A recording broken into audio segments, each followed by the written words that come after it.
అడవిశేషు హీరోగా వచ్చిన major cinema ద్వారా తెలుగు ప్రేక్షకులలో గుర్తింపు తెచ్చుకున్న హీరోయిన్ శోభితా ధూళిపాళ. అయితే సినిమాల కన్నా కూడా తన పర్సనల్ లైఫ్ ద్వారా తరచూ వార్తల్లో నిలుస్తూ వచ్చింది ఈ హీరోయిన్. బిజీగా గడుపుతున్న లైఫ్ లో చిన్న బ్రేక్ తీసుకుని ఎంజాయ్ చేయాలి అనుకుంటున్నారా? అయితే వెంటనే ఆర్వీ వెకేషన్స్ ప్రైవేట్ లిమిటెడ్ ని సంప్రదించండి. మరిన్ని డీటెయిల్స్ కోసం సంప్రదించండి 7997979960. ముఖ్యంగా శోభిత నాగచైతన్యతో డేటింగ్ చేస్తోందని ఎన్నో సంవత్సరాల నుంచి వార్తలు రాసాగాయి. ఇక వీటిని రుజువు చేస్తూ ఈ మధ్యనే వీరిద్దరూ వివాహం కూడా చేసుకున్న సంగతి తెలిసిందే.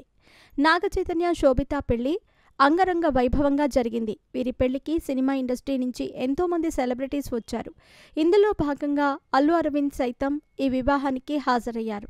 అయితే అల్లు అరవింద్ ప్రస్తుతం నాగచైతన్య హీరోగా వస్తున్న తండేల్ చిత్రానికి నిర్మాతగా వ్యవహరిస్తున్న సంగతి తెలిసిందే.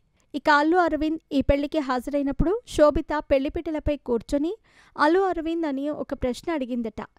అసలు విషయానికొస్తే ఈ మధ్య ఒక ఇంటర్వ్యూలో అల్లు అరవింద్ మాట్లాడుతూ, నేను నాగచైతన్య పెళ్లికి వెళ్ళినప్పుడు చైతు నన్ను శోభితకి పరిచయం చేశారు.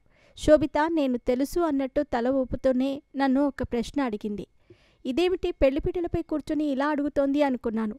తను మాట్లాడుతూ, మా ఆయన మొహం నాకు ఎప్పుడు చూపిస్తారు అంటూ తను నన్ను ప్రశ్నించసాగింది అంటూ చెప్పుకొచ్చాడు. వెంటనే నాగచైతన్య అందుకుంటూ, మా ఆయనని గడ్డం లేకుండా ఎప్పుడు చూపిస్తారు అని శోభిత అడిగిందని చెప్పారు. కాగా తండేల్ చిత్రం కోసం నాగచైతన్య గడ్డం పెంచిన సంగతి తెలిసిందే. అయితే ఆ గడ్డం ఎప్పుడు తీసేస్తారు అనే విషయం గురించే పెళ్లిపీటలపై కూర్చొని కూడా అల్లు అరవింద్ ప్రశ్నించిందట శోభిత. ప్రస్తుతం ఈ విషయం కాస్త సోషల్ మీడియాలో వైరల్గా మారుతుంది.